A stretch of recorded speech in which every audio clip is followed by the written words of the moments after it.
ভাই ফোন দিছে, ফোন দেওয়ার পরে আমি রাত্রে 8টা সাড়ে 8টা বাজে যাইয়া শ্রমিকদের বুঝাইতে সক্ষম হওয়ার পরে শ্রমিকের গেটটা খুলে দিচ্ছে।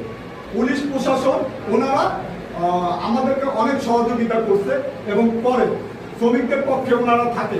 এখন বিষয় হচ্ছে আমরা যদি শ্রমিকদের কিছু না এনে দিই, আমাদের যদি ওই রকম নেতা না থাকে আমরা কিন্তু ভাই কিছু করতে পারি না।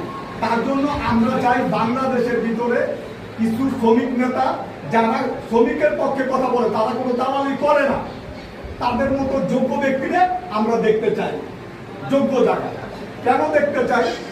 আজকে আমরা যখন একটা সমস্যা সমাধানের জন্য বিজিএম এর লোকজনের কাছে যাই, আমাদেরকে কিছু গুরুত্ব দেয়, কিন্তু কিছু দালালেরা ওইখানে যে উপস্থিত হয়, দালালেরা আমাদের ওইভাবে কথা বলতে দেয় না।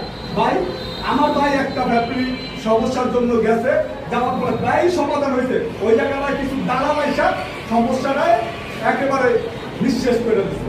আমরা দালালের পক্ষে না, আমরা চাই বাংলাদেশের যে কোনো শ্রমিক নির্যাতিত হোক, সে গার্মেন্টস সেক্টরের হোক, সে দিনমজুর, আমরা যাতে যারা আছি আমরা যাতে সবাই ওই নেতা যারা আছি আমরা ওই শ্রমিকের পক্ষে কাজ করব, তাতে আমাদের যে কোনো সমস্যা হোক থাকে আমরা মুখোমুখি হইতে রাজি আছি।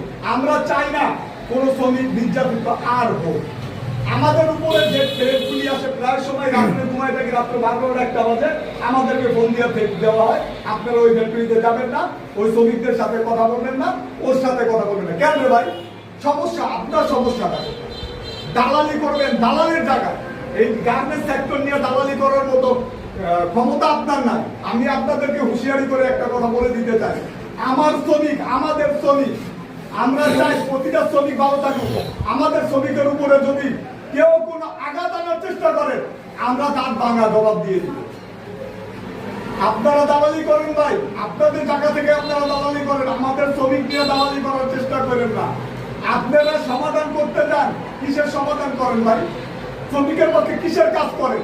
আমি তো দেখি, আমি তো প্রতিটা আন্দোলন সরকারে আলী, সুমন ভাই, সাইফুল ভাই, সেলিম ভাই, নারায়ণগঞ্জে আরো অনেক নেতারাই আমরা যাই, আমরা দেখি আপনারা কি ধরনের সমস্যা করেন।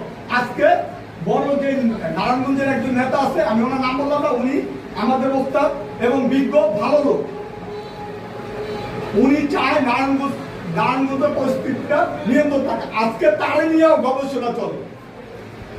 আপনি শ্রমিক নেতা, আপনি আপনার জায়গায় থাকে, আপনি ভালো করলে দর্শক বলবে, শ্রমিকেরা বলবে আপনি ভালো কাজ করছেন, আপনি খারাপ কাজ করলে আপনারা বলবে। আপনি তো কারো বিরুদ্ধে উস্কানি দেওয়ার মতো ক্ষমতা আপনার নাই, কেন আপনি এরকম মানুষকে বিরক্ত করেন? আমাদের নারায়ণগঞ্জের জেলা প্রশাসক, আমি বারে বারে বলি,